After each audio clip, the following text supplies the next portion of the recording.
Lucie, avance. Bien joué. Bien joué les deux.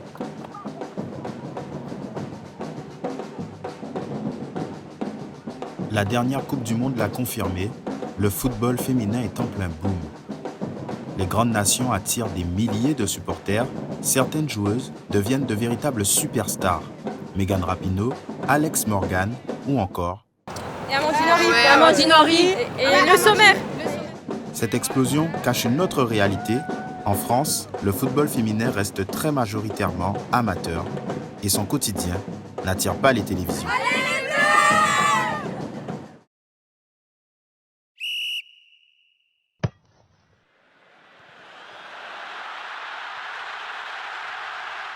On a perdu 4-2.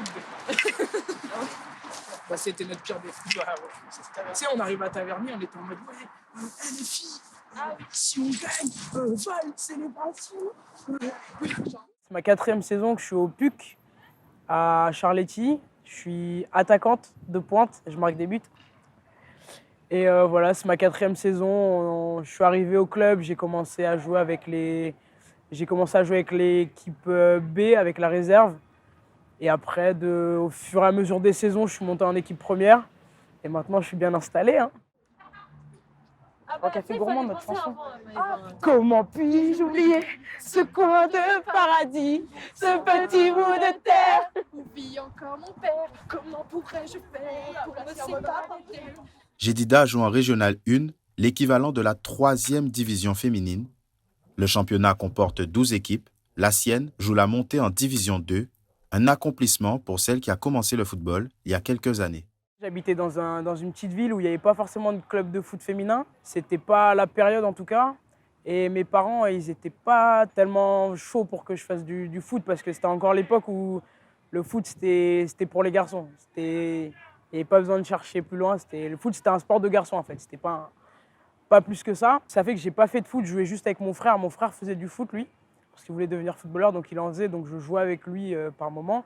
Mais en club, j'en ai jamais fait.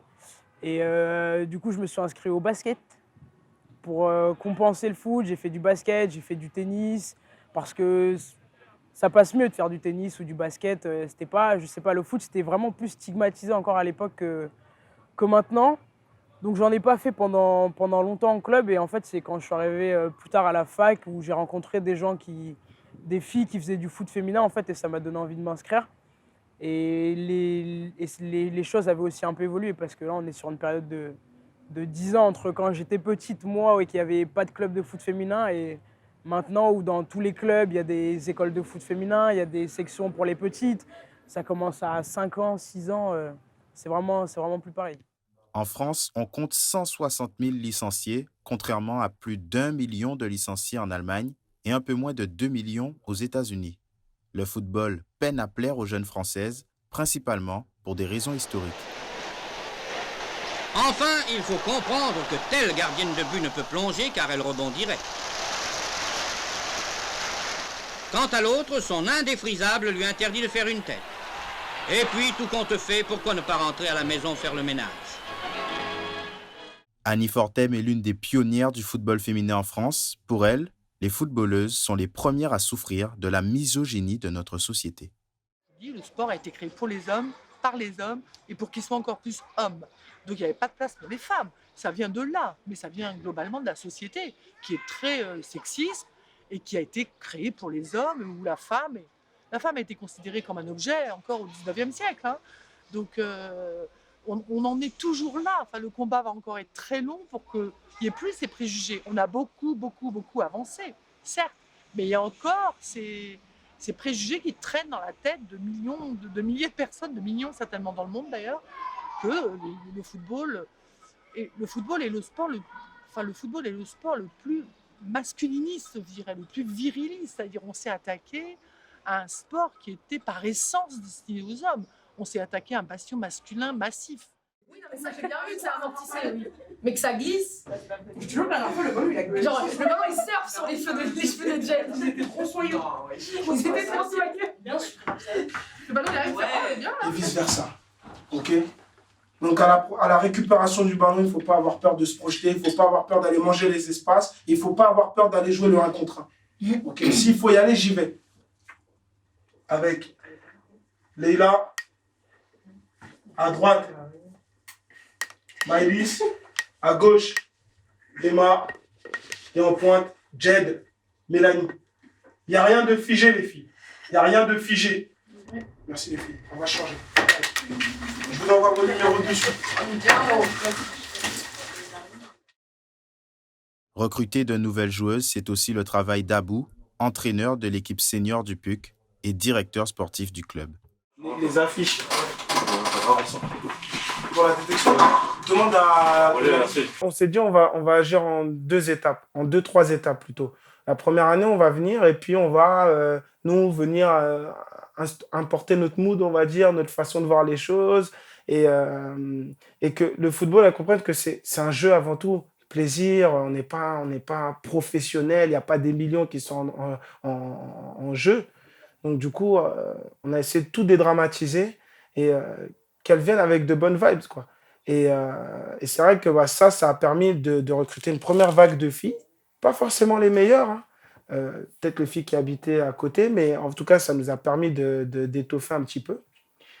Et là, après, on s'est dit sur la seconde étape, nous, vu qu'on n'est pas un club richissime, mais on a quelques moyens quand même.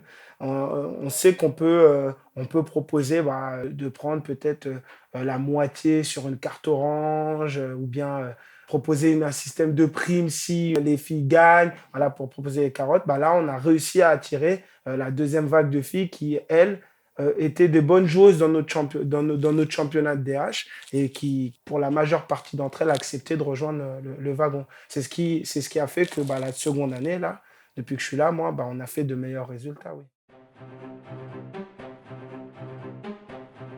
Ce recrutement a permis au PUC de jouer la montée cette saison. L'année dernière, les filles se sont maintenues en Régional 1 à quelques journées de la fin. Bien joué.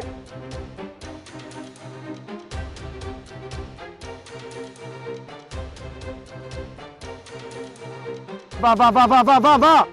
Avec elle, va dans son dos, Lucie. Va dans son dos, essaye. Va apporter soutien. Bien joué. Va apporter soutien. Dommage.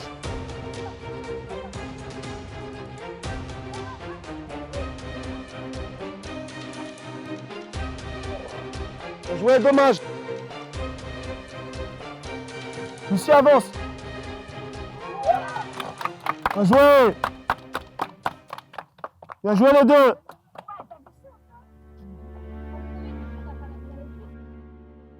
Le PUC s'incline 2-1 et finit 3e, à 5 points de la 2e place qualificative pour les barrages, afin de monter en 2e division. On n'était pas prêts. Pourquoi le 16 ont réussi? Parce que c'est une équipe. Ils sont régulières. Pourquoi vous êtes là? Parce que c'est une équipe. Ils sont régulières. C'est une équipe. Et on a une équipe, on a une bonne équipe, mais... Qu'est-ce qui se passe? On a une équipe qui est incapable de se dire les choses. On est une équipe incapable de se remettre en question. On est surtout une équipe avec un semblant d'équipe. Quand ça va bien, on est tous ensemble, mais quand ça va mal, voilà, on va entendre parler, on va essayer de créer une fois. Et voilà, c'est facile, quand c'est difficile, il n'y a personne, on voit personne.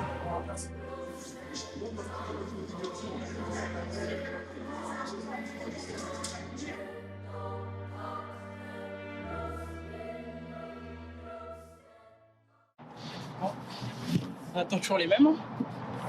Je manque, j'ai pris mon ballon. Je sais pas ce qu'elle fait.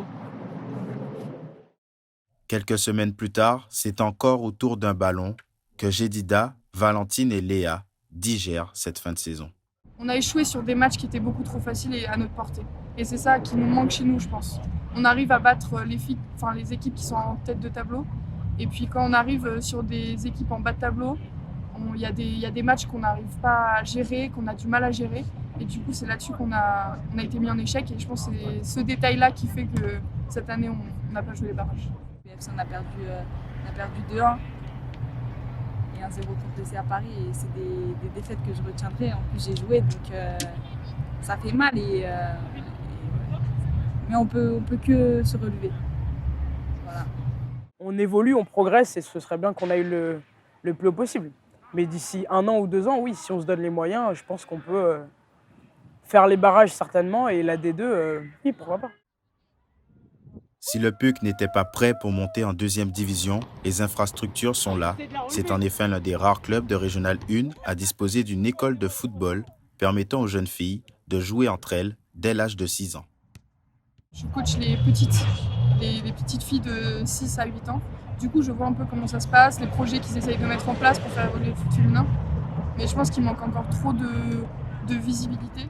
En février dernier, le Fonds d'aide du football amateur et la Fédération française de football ont décidé d'investir 16 millions d'euros dans le football amateur féminin afin que tous les clubs puissent améliorer leurs infrastructures. Le combat reste le même qu'il y a 50 ans, installer le football comme un sport féminin comme les autres. Ça va durer au-delà du foot, parce que le foot, ça va se terminer, mais ce qu'on a gagné ici et ce qu'on a appris ici, c'est des choses qu'on gardera toute notre vie.